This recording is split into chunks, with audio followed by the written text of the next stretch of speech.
Judy Garland wasn't just a star. She was a product, meticulously crafted and controlled by MGM from the age of 13. While we remember her for her incredible talent, behind the scenes, her personal life, especially her marriages, was never truly her own. From her diet to her dating life, everything was managed by the studio machine.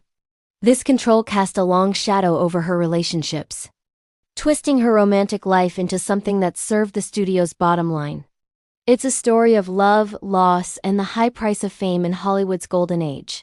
From the very beginning, MGM's control was absolute.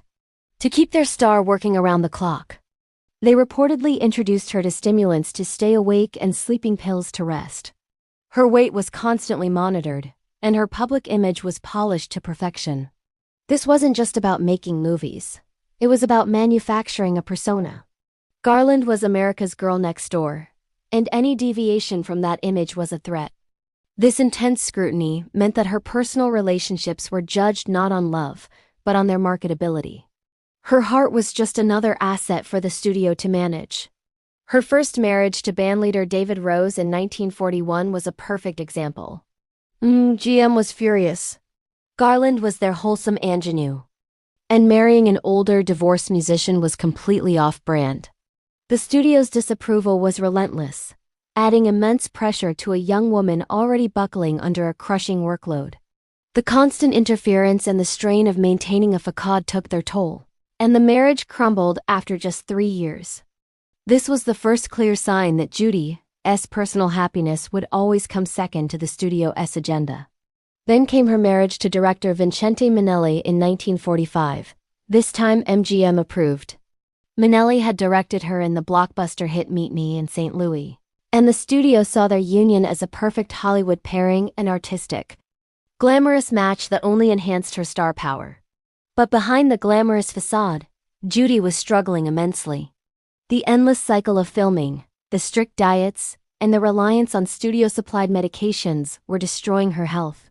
Their daughter, Liza Minnelli, was born into this world, a symbol of Hollywood royalty. But the marriage itself was strained by Judy's battles with the studio and the deep emotional cost of being MGM's biggest star. Years later, after she had finally broken free from MGM, Judy married actor Mark Harron in 1965.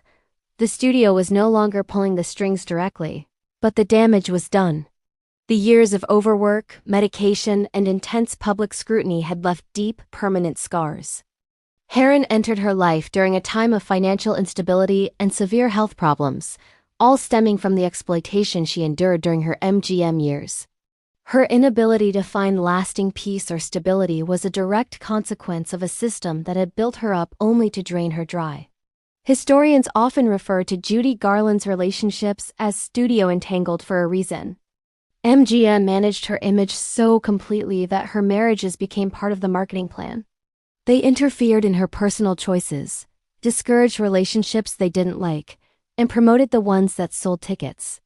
The immense pressure from overwork led to breakdowns, and the long-term effects of this exploitation followed her for the rest of her life.